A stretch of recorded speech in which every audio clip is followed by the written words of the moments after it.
আজকে আমরা শুরু করব নেটওয়ার্কিং। নেটওয়ার্কিং মানে হচ্ছে একজনের সাথে আরেকজনের কমিউনিকেট করা। আজকে যেমন তোদের সাথে আমার কমিউনিকেশনটা হচ্ছে through network, through mobile internet, ঠিক আছে। এইভাবে যদি কোনো কম্পিউটার দুটো বা তার বেশি কম্পিউটার যদি নিজেদের মধ্যে যোগাযোগ স্থাপন করতে চায়, তখন সেটাকে আমরা নেটওয়ার্কিংয়ের মধ্যে পড়ছে বলছি। নেটওয়ার্কিংয়ের জন্য প্রথম যেটা লাগছে সেটা হচ্ছে দুটো কমিউনিকেটিং ডিভাইস, দুটো বা তার বেশি। এখানে একটা এ কমিউনিকেটিং ডিভাইস আর বি আর একটা কমিউনিকেটিং ডিভাইস। এই দুটো কমিউনিকেটিং ডিভাইস একটা তারের মাধ্যমে যুক্ত আছে। এই কমিউনিকেটিং ডিভাইসগুলোকে আমরা বলছি নোড। আর এই যে তারের মাধ্যমে যুক্ত আছে এটাকে আমি বলছি লিঙ্ক, ঠিক আছে। তাহলে দুটো নোড বা দুটো বা তার বেশি নোড একটা লিঙ্কের মাধ্যমে যখন যুক্ত থাকছে তখন সেটাকে আমি বলছি নেটওয়ার্ক। এবার নেটওয়ার্ক কী কাজে লাগে বা নেটওয়ার্কের গুরুত্ব কী বইতে আছে, আমি আরেকবার বলে দিচ্ছি। সেটা হচ্ছে hardware resource sharing. Hardware resource sharing মানে হচ্ছে একটা টোটাল নেটওয়ার্কে ধর 10টা বা 15টা কম্পিউটার আছে, তারা একটা প্রিন্টের বা দুটো প্রিন্টার শেয়ার করতে পারছে। তাদের ইন্ডিভিজুয়াল প্রত্যেকটা কম্পিউটারের জন্য একটা করে প্রিন্টারের দরকার হচ্ছে না। তাহলে তারা হার্ডওয়্যার রিসোর্সটাকে শেয়ার করতে পারছে। তারপর হচ্ছে ইনফরমেশন প্রোটেকশন। নিজেরা নেটওয়ার্কিংয়ের মধ্যে আছে কিন্তু প্রত্যেকের ইন্ডিভিজুয়াল ইনফরমেশনগুলো তারা প্রোটেক্ট করে রাখতে পারছে, অন্য কোথাও মানে information is secure. Information preservation, প্রত্যেক কম্পিউটারে নিজস্ব ইনফরমেশন প্রিজার্ভ করে রাখতে পারছে, যখন দরকার হচ্ছে তখন আমরা সেটাকে শেয়ার করতে পারছি। ডেটা ট্রান্সমিশন, ডেটাটাকে ট্রান্সমিট করতে পারছে, যখন দরকার হচ্ছে তখন ডেটাটাকে ট্রান্সমিট করতে পারছে। এক্সচেঞ্জ মেসেজ এক্সচেঞ্জ করতে পারছি আমরা। এটা এই ডিটেলসটা বইতেই লেখা আছে, ওটা দেখে নিবি, পড়ে নিবি, মনে হয় না খুব একটা মানে প্রবলেমের কিছু। এবার আসছি আমরা যে application of network. Application of network হচ্ছে প্রথমেই আমাদের যেটা হচ্ছে ইমেল। আমরা মেল করতে পারি, ইমেল। ফাইল শেয়ারিং, একটা কম্পিউটার থেকে আরেকটা কম্পিউটারে আমরা প্রয়োজনীয় ফাইলগুলোকে শেয়ার করতে পারি। কোর ব্যাঙ্কিং সার্ভিস, এখন পুরোটাই ব্যাঙ্কিং সার্ভিস এখন অনেকটাই আমাদের নেটওয়ার্কের উপর ডিপেন্ডেন্ট। আমরা গুগল পে বা অন্য কোনো মিডিয়ামের মাধ্যমে আমরা পে করতে পারি, আমাদের ব্যাংকে যাওয়ার দরকার হয় না। অনলাইন শপিং, সবাই জানিস আমরা এখন প্রচুর আমাদের অনলাইন শপিং আছে, সার্ভিস আছে, অ্যামাজন, ফ্লিপকার্ট, এগুলো থেকে আমরা অনলাইনে শপিং করতে পারি। সোশ্যাল নেটওয়ার্কিং, সেটা অবশ্যই তোরা জানিস, ফেসবুক, হোয়াটসঅ্যাপ, এগুলো সোশ্যাল নেটওয়ার্কিং সাইট, যার মাধ্যমে আমরা কোনো একজন বা একাধিক ব্যক্তির সাথে কমিউনিকেট করতে পারি। E commerce, obviously e commerce মানে all things, online shopping, core banking, পুরো মানে ইন্টারনেট ইউজ করে বা নেটওয়ার্কিং ইউজ করে আমরা যে বাণিজ্যিক সম্পর্কটা তৈরি করি সেটাকে আমরা ই কমার্স বলছি। এবং ডেটা কালেকশন, বিভিন্ন রকম ডেটা কালেক্ট করতে আমাদের নেটওয়ার্ক সাহায্য করে। যেমন ধর যখন অনলাইনে আমরা কোনো পরীক্ষার ফর্ম ফিল আপ করি, তখন তোর সমস্ত ইনফরমেশান অনলাইনে তুই দিস, তাহলে সেখানে একটা ফর্ম তৈরি হচ্ছে এবং সেই তোর ইনফরমেশানগুলো একটা সার্ভারে ওরা স্টোর করে রাখছে। এইভাবে একটা ডেটা কালেকশন হচ্ছে। এই ব্যাপারগুলো হচ্ছে অ্যাপ্লিকেশন অফ নেটওয়ার্ক। এবার মেনলি যেটা আমাদের আছে সেটা হচ্ছে যে দু রকমের সিগন্যাল থাকে, একটা হচ্ছে অ্যানালগ সিগন্যাল আর একটা হচ্ছে ডিজিটাল সিগন্যাল। এবার অ্যানালগ সিগন্যালের ক্ষেত্রে কিছু জিনিস আছে, যে কতগুলো টার্ম আছে, দ্যাট ইজ হচ্ছে অ্যামপ্লিটিউড, ফ্রিকোয়েন্সি আর ফেস। আমি একটা ছবি এঁকেছি, দেখতে পারিস। এইটা হচ্ছে অ্যানালগ সিগন্যাল।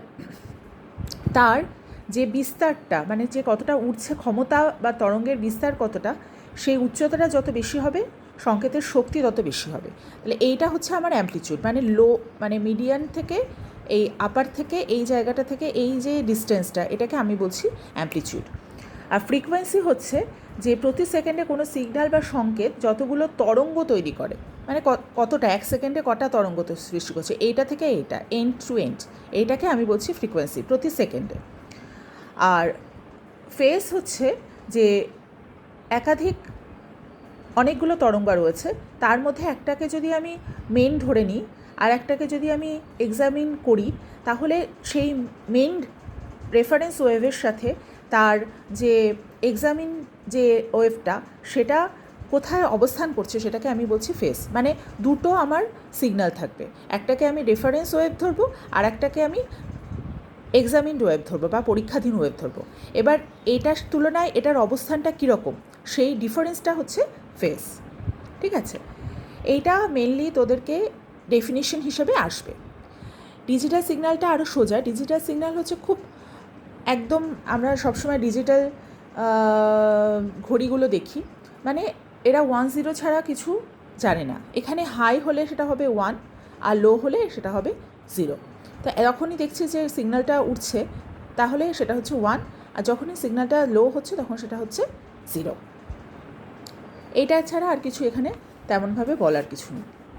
এবার যেটা বলার সেটা হচ্ছে খুব ইম্পর্ট্যান্ট, এটা পরীক্ষায় খুব আসে। তার আগে বলি, পেজ নাম্বার 30-তে এইখানে তোরা দেখতে পারিস যে অ্যানালগ আর ডিজিটাল সিগন্যালের একটা পার্থক্য দেওয়া রয়েছে। এইটা একটু মন দিয়ে পড়বি, এটা পরীক্ষায় আসে, অ্যানালগ আর ডিজিটাল সিগন্যালের পার্থক্য। এবার হচ্ছে তথ্য প্রেরণের ধরন বা মোডস অফ কমিউনিকেশন। এটাও খুব ইম্পর্ট্যান্ট, এটা পরীক্ষায় আসে এবং ছবি এঁকে আসে, ছবি আঁকতে হয় তার সাথে সাথে। তাহলে এই মোডস অফ ট্রান্সমিশন একটু বলি, 3 ধরনের আছে। একটা হচ্ছে সিমপ্লেক্স, একটা হচ্ছে হাফ ডুপ্লেক্স, একটা হচ্ছে ফুল ডুপ্লেক্স। তো সিমপ্লেক্সের ক্ষেত্রে দুটো কম্পিউটারের মধ্যে একজন হচ্ছে সেন্ডার আর একজন হচ্ছে রিসিভার। সেন্ডার শুধুমাত্র সেন্ড করতে পারে, রিসিভার শুধুমাত্র রিসিভ করতে পারে। তাহলে সেন্ডারের থেকেই সবসময় ডেটাটা রিসিভারে যাবে। সেন্ডার, বারবার করেই বলছি, সেন্ডার শুধুমাত্র সেন্ড করতে পারে, রিসিভার শুধুমাত্র রিসিভ করতে পারে। কোথায় এরকম হয়? রেডিওতে হয়। রেডিওতে যা ট্রান্সমিট করে সেটাই আমরা শুনি। হাফ ডুপ্লেক্সের ক্ষেত্রে সেন্ডার আর রিসিভার এরকমভাবে কোনো ব্যাপার নেই, দুজনেই সেন্ড আর রিসিভ করতে পারে, কিন্তু এক সময়ে নয়।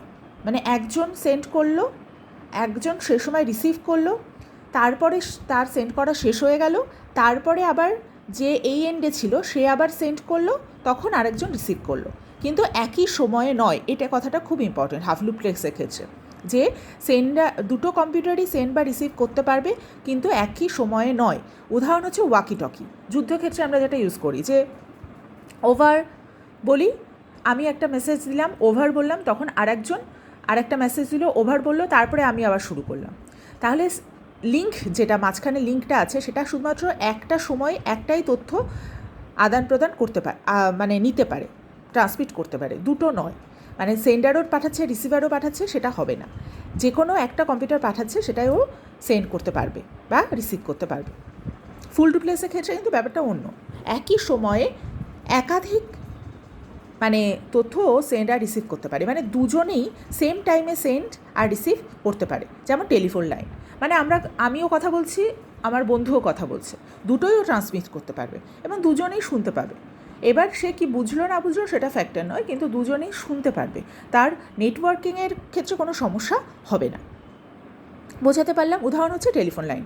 আমার মনে হয় যে উদাহরণগুলো মনে রাখলেই তাহলে এগুলো বুঝতে সুবিধা হবে। আরেকবার বলি, সিমপ্লেক্স হচ্ছে সেন্ডার একটা থাকবে, রিসিভার একটা থাকবে। সেন্ডার শুধু সেন্ড করতে পারবে, রিসিভার শুধু রিসিভ করতে পারবে। এটা কখনোই চেঞ্জ হবে না। সেন্ডার শুধু সেন্ডই করতে পারবে, রিসিভার সবসময় রিসিভই করতে পারবে। উদাহরণ হচ্ছে রেডিও। হাফ ডুপ্লেক্সের ক্ষেত্রে সেন্ডার আর রিসিভার বলে কিছু নেই, দুজনেই সেন্ডার রিসিভ করতে পারে কিন্তু একই সময়ে নয়। উদাহরণ হচ্ছে ওয়াকি টকি। ফুল ডুপ্লেক্সের ক্ষেত্রে সেন্ডার আর রিসিভার দুজনেই সেন্ডার রিসিভ করতে পারবে একই সময়, কোনো আলাদা সময় করতে হবে না, একই সময়ে তারা সেন্ডও করতে পারবে আবার রিসিভও করতে পারবে।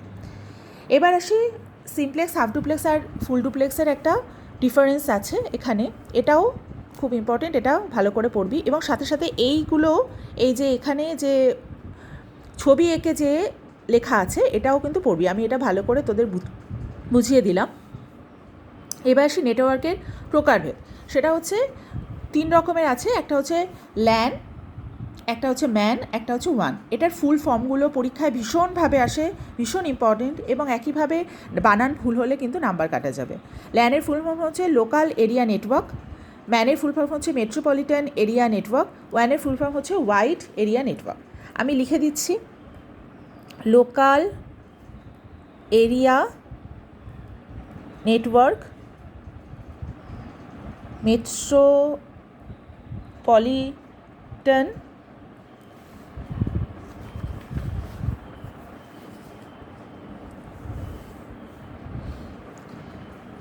এরিয়া নেটওয়ার্ক, আর ওয়ান হচ্ছে ওয়াইড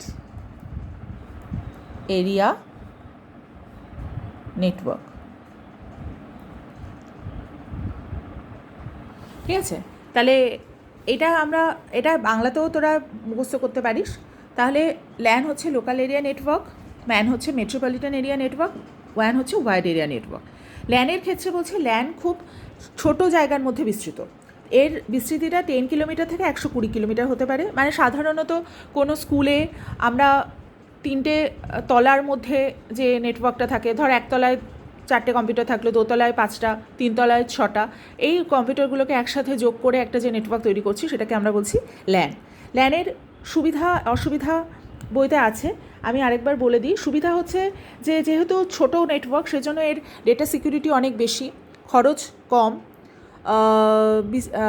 কোনো সেরকমভাবে ইনসিকিউর হওয়ার কিছু নেই, ডেটা সিকিউরিটি হাই, মানে অল্প জায়গার মধ্যে বিস্তৃত, সুতরাং শেয়ারিং কম হচ্ছে, ফলে অল্প জায়গাতেই আমার কাজটা হয়ে যাচ্ছে। এটা এবার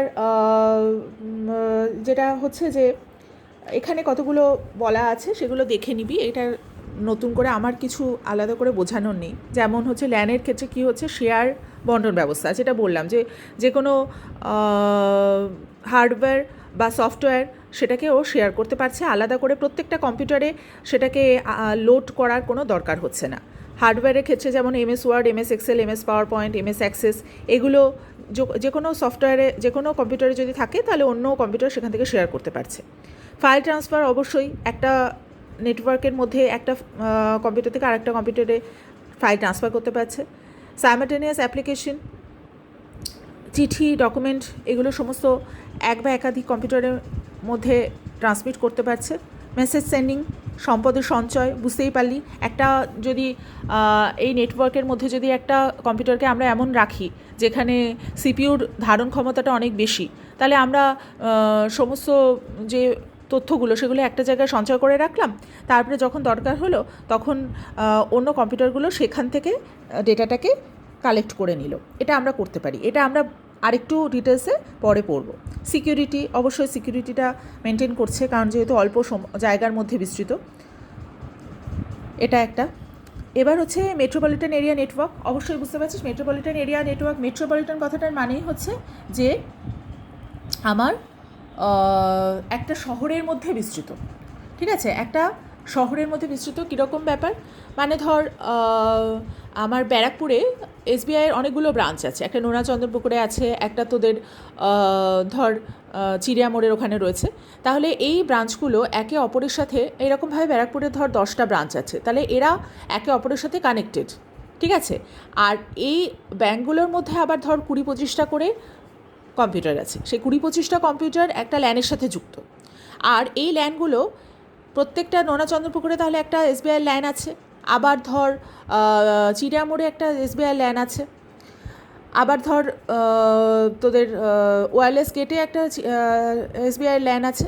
তাহলে এই ল্যানগুলো পরস্পরের সাথে যুক্ত হয়ে যে একটা শহর জুড়ে যে নেটওয়ার্ক তৈরি করছে সেটাকে আমি বলছি ম্যান বা মেট্রোপলিটন এরিয়া নেটওয়ার্ক। এক্ষেত্রে এর বিস্তৃতিটা আরেকটু বেশি হচ্ছে, যেখানে লোকাল এরিয়া নেটওয়ার্কের বিস্তৃতি ছিল প্রায় 6 কিলোমিটার, সেখানে এর নেটওয়ার্কের বিস্তৃতি 10 to 120 কিলোমিটার হচ্ছে। আর সুবিধা হচ্ছে যে ল্যানের থেকে এর তথ্য আদান প্রদানের ক্ষমতাটা অনেক বেশি, আর তথ্য প্রেরণ ক্ষমতাও অনেক বেশি, সব ধরনের তথ্য প্রেরণ ক্ষমতা। কিন্তু অসুবিধা কি? অসুবিধা হচ্ছে এর খরচটা বেশি লাগছে, তথ্য প্রেরণ করতে সময় বেশি লাগছে, কারণ এর ডিস্টেন্সটা বেশি হয়ে যাচ্ছে, আর ল্যানের থেকে জটিল বেশি। এরপর আসি আমরা ওয়ানের ক্ষেত্রে, that is wide area network. এটা হচ্ছে বিভিন্ন দেশে বিভিন্ন শহরগুলো মধ্যে যে ম্যান আছে, মেট্রোপলিটন এরিয়া নেটওয়ার্ক আছে, সেগুলোকে এবার আমি যদি কানেক্ট করি একসাথে, তাহলে কি হচ্ছে, একটা বিশাল বড় নেটওয়ার্ক তৈরি হচ্ছে, সেটাকে আমি বলছি ওয়াইড এরিয়া নেটওয়ার্ক। তাহলে সেই ওয়াইড এরিয়া নেটওয়ার্ক মানে এই ল্যানগুলো মিলে একটা ওয়ান তৈরি হলো। এইবার এই সমস্তগুলো একসাথে জুড়ে, মানে এখানে একটা ম্যান, এইটা একটা ম্যান, এটা একটা ম্যান, এটা একটা ম্যান, এটা একটা ম্যান করে পুরোটা জুড়ে একটা ওয়ান তৈরি হলো। আর এইগুলো ইন্ডিভিজুয়ালি, এইগুলো তৈরি হয়েছে, এগুলোর ইন্ডিভিজুয়ালি এক একটা কিন্তু ল্যান। এইবার এই ওয়ান যে তৈরি হলো তার সুবিধা কি হচ্ছে? তার সুবিধা হচ্ছে আমরা তথ্য প্রসারের ক্ষমতাটা অনেক বেড়ে যাচ্ছে। সেকেন্ডলি হচ্ছে যে আমাদের সারা পৃথিবীব্যাপী যোগাযোগ ব্যবস্থাটা বাড়তে পারে। বিভিন্ন কোম্পানি নিজস্ব ওয়েব পেজ এর মাধ্যমে তাদের প্রোডাক্টগুলোকে বিজ্ঞাপন করতে পারছে, যেটা আমরা সবসময় দেখে থাকি, বা কোনো ভিডিও কনফারেন্স ওয়েব মিটিং করতে পারছি, ইমেলের মাধ্যমে তথ্য আদান প্রদান করতে পারছি, এগুলো করতে পারছি। অসুবিধা কি? খরচ অনেক বেশি হয়ে গেল, অনেক ভুলভ্রান্তি থাকতে পারে, যেহেতু অনেকটা ডিস্টেন্স মেকআপ করছে সেজন্য তথ্য প্রেরণের গতি অনেক কমে যাচ্ছে। ঠিক আছে, এগুলো একদম জেনারেল নলেজ দিয়ে তোরা ভাবতে পারবি। এবার যেটা বলার সেটা হচ্ছে এইটা, এই যে ল্যান্ড, ম্যান আর ওয়ানের মধ্যে ডিফারেন্স, এইটা পড়লেই তোদের ব্যাপারটা অনেকটা ক্লিয়ার হয়ে যাবে। এইটা খুব মন দিয়ে একটু দেখবি, এইটা খুব মন দিয়ে দেখবি। এখানে বলাই আছে, যেমন ধর ল্যান্ডের ক্ষেত্রে বলা হচ্ছে একটা ছোট ভৌগোলিক পরিধির মধ্যে সীমাবদ্ধ, যেটা আমি বললাম যে একটা ঘর, বিল্ডিং, এটা। ম্যানের ক্ষেত্রে হচ্ছে একটা মেট্রোপলিটন শহরের মধ্যে। ওয়ানের ক্ষেত্রে হচ্ছে এটা একটা রাজ্য, দেশ বা মহাদেশের মধ্যে। ল্যানের ক্ষেত্রে কতগুলো পার্সোনাল কম্পিউটার নিয়ে তৈরি, আর ম্যানের ক্ষেত্রে অনেকগুলো ল্যান দিয়ে তৈরি, আর ওয়ানের ক্ষেত্রে অনেকগুলো ম্যান দিয়ে একটা ওয়ান তৈরি হচ্ছে। পরিবহনের মাধ্যম কি? টুইস্টেড পেয়ার কেবল, কোয়েক্সিয়াল কেবল। এই কেবলের মানে ধরনটা আমি পরের দিনকে পড়াবো, এটা আছে, এটা ডিটেলসটা আমি পড়াবো। জাস্ট এটা এখন মাথায় রাখার জন্য পড়তে পারিস না, মানে মনে রাখতে পারিস, কিন্তু এটা আমরা ডিটেলসে পড়ব। ডেটা প্রেরণ বা সম্প্রচারের গতি অন্য নেটওয়ার্কের তুলনায় অনেক বেশি, কারণ এর বিস্তৃতিটা অনেক কম। যত ছোট জায়গা হবে তত তুই তাড়াতাড়ি সেন্ড করতে পারবি। তোর বন্ধু যদি তোর বাড়ির একদম পাশে থাকে, তাহলে তাকে তুই যত তাড়াতাড়ি অ্যাক্সেস করতে পারবি, তাকে যত তাড়াতাড়ি মেসেজ সেন্ড করতে পারবি। অন্য বন্ধু দূরে থাকে, তাকে মেসেজ সেন্ড করতে তোর দেরি হবে। এখানে ম্যানের ক্ষেত্রে ল্যানের তুলনায় অনেক তথ্য সম্প্রচারের গতিটা অনেক কম, আর এক্ষেত্রে আরও কম। খরচটা এর সবচেয়ে কম, এর একটু তার বেশি, এটা তার থেকেও বেশি। এখানে সাধারণত ল্যান একটা ব্যক্তি মালিকানাধীন হয়। মেট্রোপলিটনের ক্ষেত্রে এটা সাধারণত ব্যক্তি মালিকানাধীন হয় না, কোনো বেসরকারি সংস্থা বা শহরের অধীনস্থ হয়। আর ওয়ানের ক্ষেত্রে এটা অবশ্যই কোনো দেশ বা বেসরকারি সংস্থার অধীনস্থ হয়। ত্রুটি খুব কম, এখানে একটু বেশি, তার থেকেও বেশি। ল্যানে অনেক কম মেশিন থাকে, এখানে তার থেকে বেশি মেশিন থাকে, এখানে তার থেকেও আরও বেশি মেশিন থাকে। তো এই হচ্ছে আমাদের মোটামুটি এইটুকু অবধি আমি তোদেরকে ছবি তুলে পাঠিয়েছিলাম। এইটুকু তোরা পড়বি। আমি তোদের পড়া হলে আমি কালকে না হলেও পরশু দিনকে আমি তোদের এই টপিকগুলোর উপরে কী কোয়েশ্চেন আছে সেগুলো আমি তোদেরকে পাঠাবো। সেই কোয়েশ্চেনগুলোর অ্যান্সারগুলো তোরা বই থেকে রেডি করবি খাতাতে। হ্যাঁ, সেই অ্যান্সারগুলো আমি কিন্তু পেজগুলো তোদেরকে দেখতে চাইবো। ঠিক আছে, ঠিক আছে। দেখ, কি অসুবিধা হলে আমাকে মেসেজ করে জানাবি যে এটা বুঝতে অসুবিধা হচ্ছে বা কিছু, আমি তখন সেই অনুসারে হেল্প করতে পারবো।